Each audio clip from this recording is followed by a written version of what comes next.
Welcome to Verbal Prick Radio, where we give you a verbal image of life, and we are everyday people. Like to welcome you all to the show. As you all are aware of the migration that's taking place from Mexico to DelRio, Texas, of the Haitians, tens of thousands, and you see the imaging of them gathered under a bridge, which is a shaded area, and that's why they're under the bridge.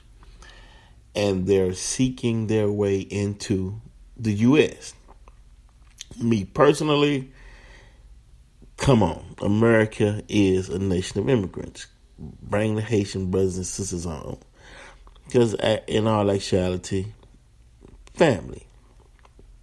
Now, a friend of mine, Mr. Paul, he asked me if I could delve into the situation and bring forth a little insight into what's going on, or how did the Haitians wind up in Texas and DelRio without being detected, and how did they get from Haiti to Texas? Right? We're going to get into all of that right here on Verbal Prick Radio. But as you all know, I got to go back into history, and this is coming from Culture Trip, because the Hispanic Mexico, why does everybody flees to Mexico, and why are the Mexican people more receptive of black people in Mexico? Right? I've been to Mexico, man. I have a good time. They do not trip, and you rarely see racism against blacks in Mexico that's coming from the U.S. Now, I did hear in Veracruz that there are some racial incidents that occur in that part of Mexico against the black Mexicans, right? But we have to do more research and figure out in-depth details on why incidents like that are occurring in Veracruz. But for now, we want to get into why blacks from outside of Mexico are represented and are treated with love in Mexico. All right, Culture Trip states that the modern day Mexico was formed by the mixture of Spanish and indigenous cultures, right?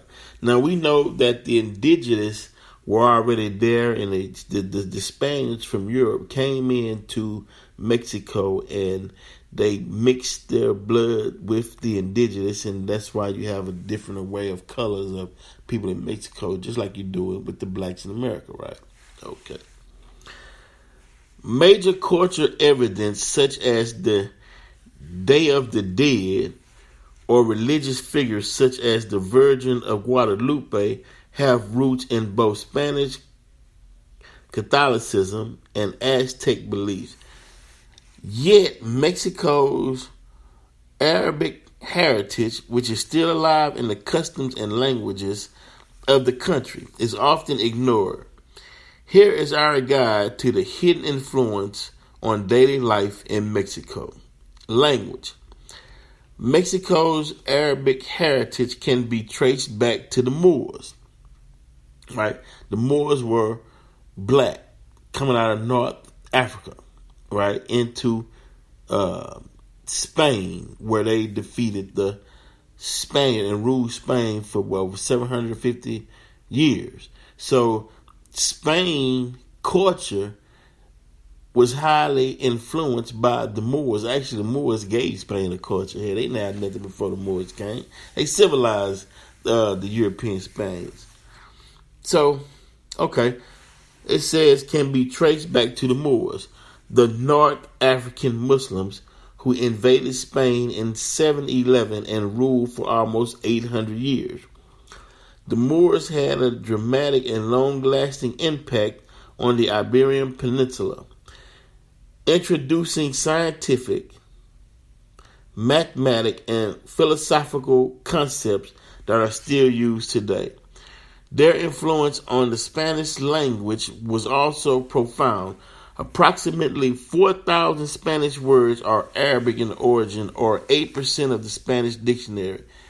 These include everyday words such as jabón is soap, arroz is rice, alcalde, mayor, even the common Spanish expression orgilla,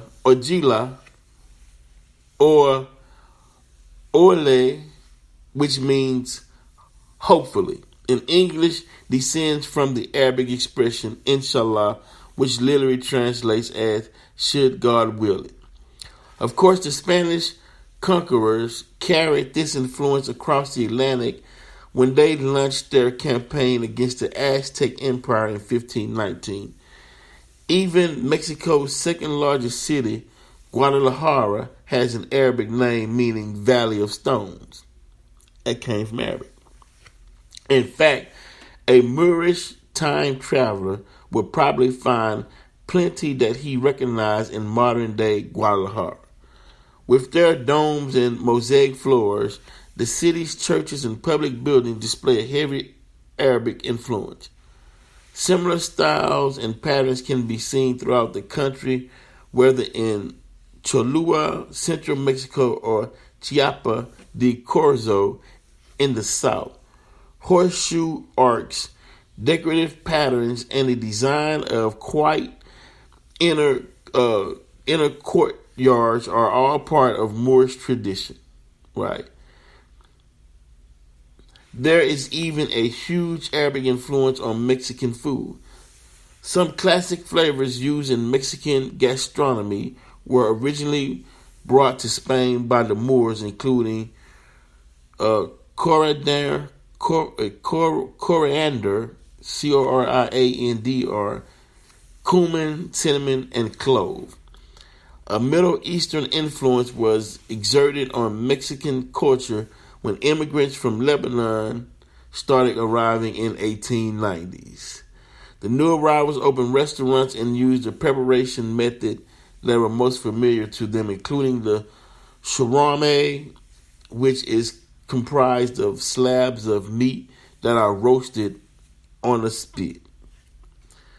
So this is just giving you some brief cultural history on Mexico and why they show love to blacks, because they understand the history of the African or the Moors, Muslim influence in Mexico, right? Now, we want to get to what's going on now. Now, so what happened? What happened to the Haitians to where they wanted to come? How did they wind up in Mexico in the first place? Right. So y'all bear with me while I gather that information for you guys. Right. Because I believe that's important too. I believe that's important. And I'm getting it for you guys right now. Just hold on, bear with me. Okay, so here we go. It states that thousands, right, of Haitians are migrating to the U.S. after facing racism, poverty in Latin America, right? Now, hold what you got, right? Because we're going to hold that right there. Now we're going back to this bit of information, right? To prove exactly what's actually is going on, right? So let's get to this part, right? Now, how they wound up in Latin America took place after the 2010 earthquake that devastated the Caribbean nation.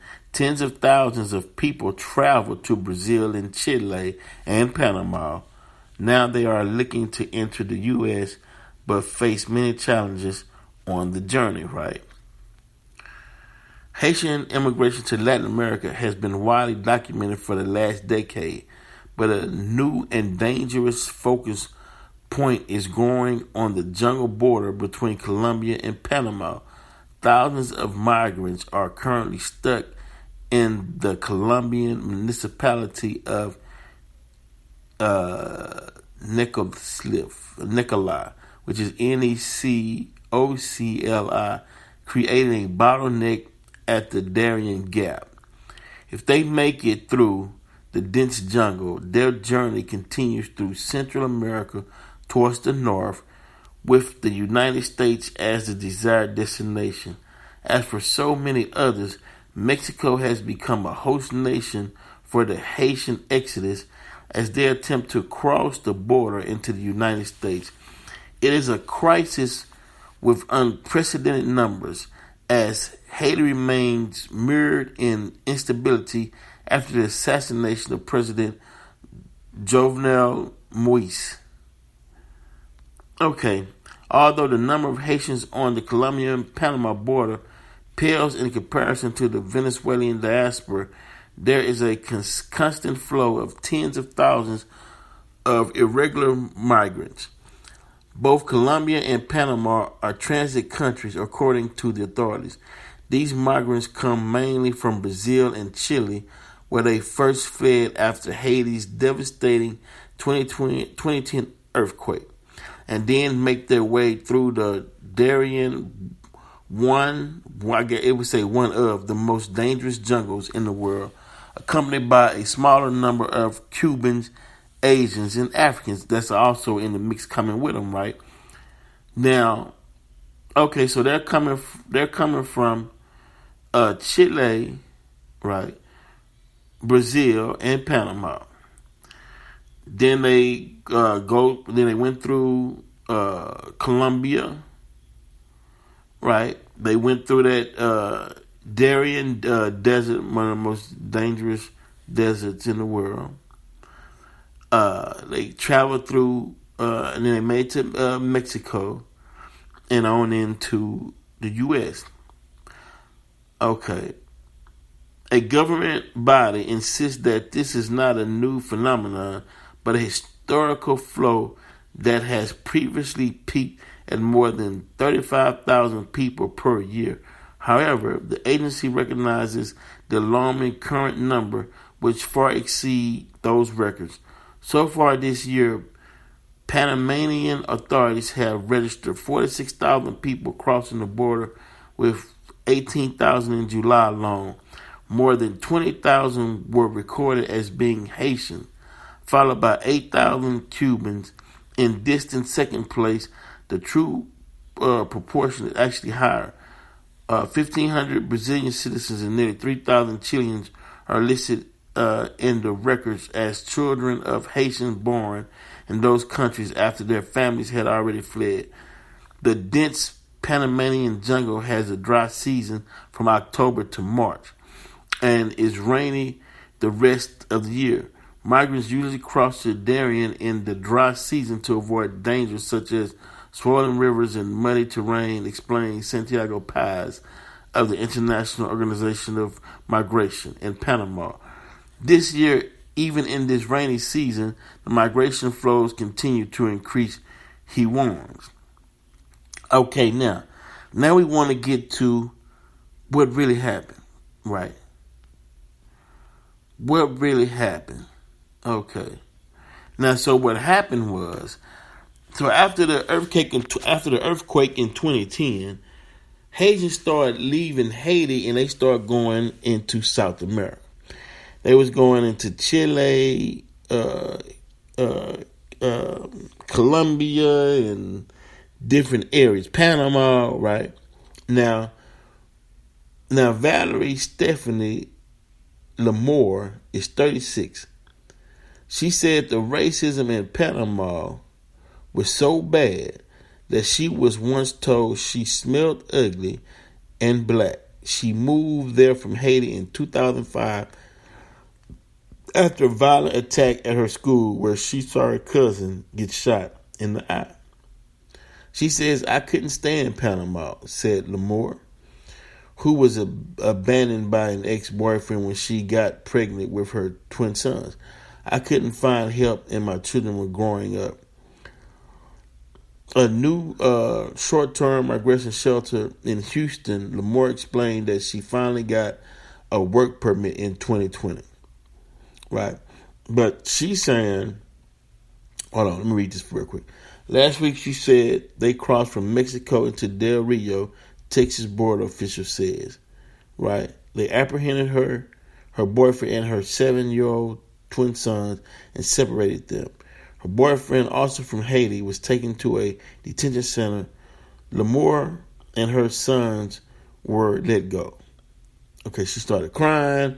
Lamore explained that without her boyfriend, she had nowhere to go. She says, the truth is, I don't know what I'm going to do. Lamore said, I never thought I would be in a situation like this, separate from the person that I love.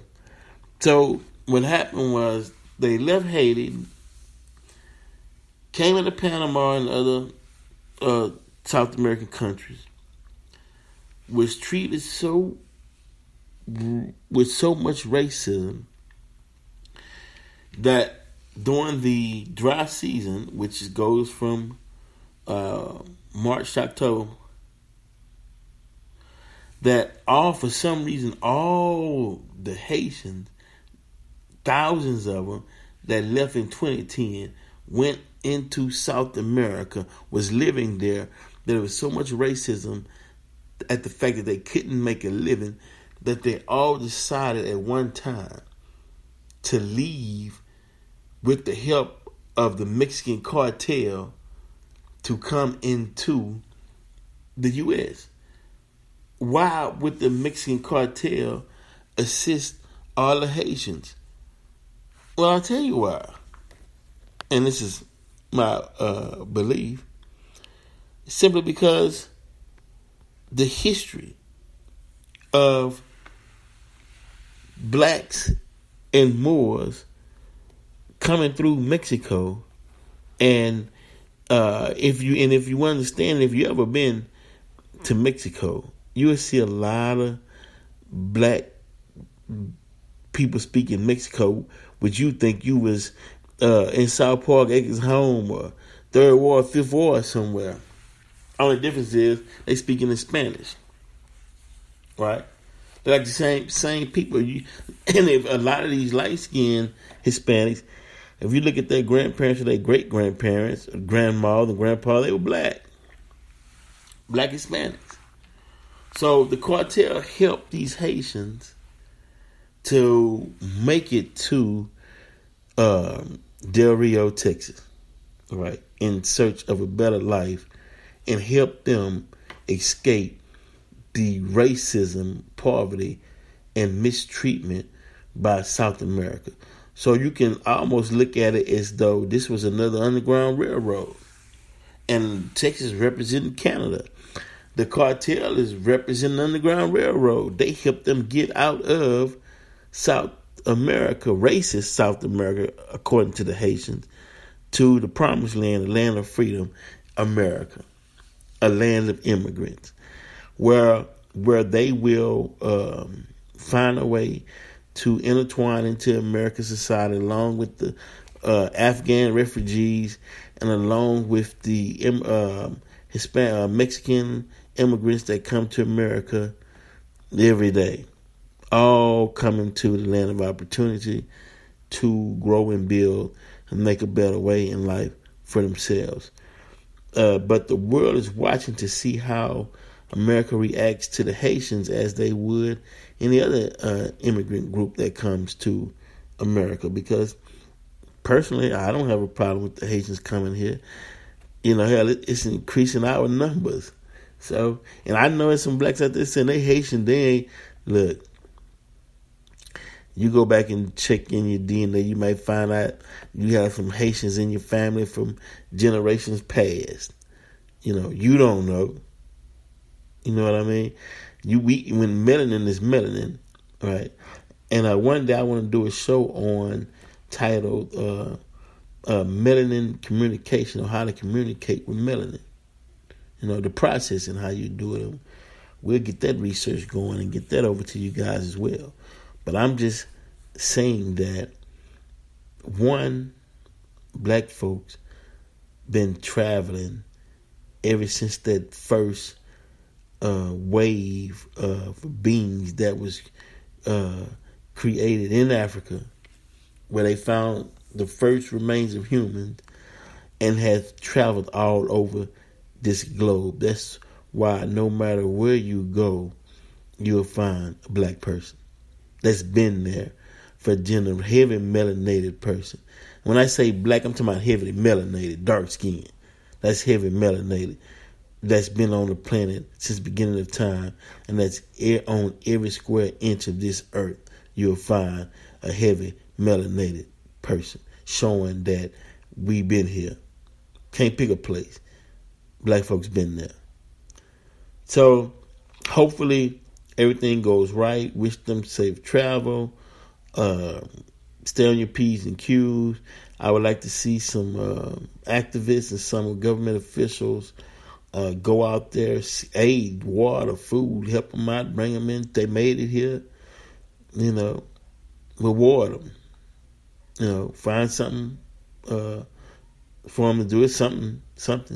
But one thing I am surprised and shocked is racism in Spanish-speaking countries. We got to do a show on that one day and see where that stems from. And especially, there's another show as well, but especially when you see Hispanics play the racist game when, come on, really? It don't even fit you all, and it don't even sound right to see a Hispanic being racist against anybody. It's like, come on, really, man? Really? You trying to play the racist game? Come on, seriously. Let it go. It's not even taken seriously. Trust me. Verbal Prick Radio, we're out.